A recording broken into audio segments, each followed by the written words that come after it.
Salut à tous, je m'appelle Manon Mirel, je suis la suppléante d'Éric Coquerel qui est candidat France Insoumise aux législatives dans la première circonscription du 93.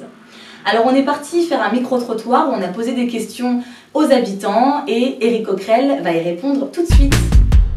Céline, pour le problème des barèmes de quotient familial concernant les activités périscolaires qui sont en train de disparaître.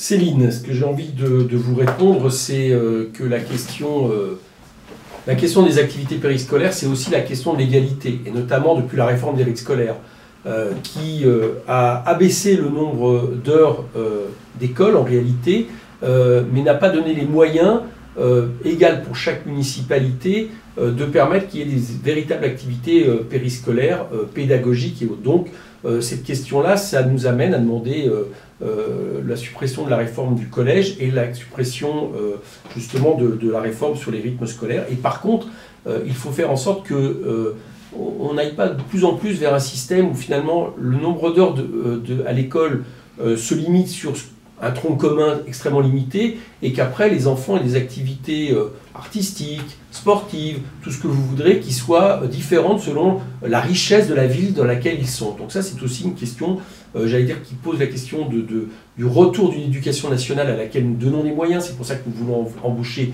60 000 enseignants et aussi le retour, je l'allais dire, de la fin de la baisse des dotations globales et financières aux communes, parce qu'on ne peut pas à la fois toujours plus demander aux communes et, comme le veut le faire Macron, baisser toujours plus leurs dotations. Voilà, il faut remettre ça à plat.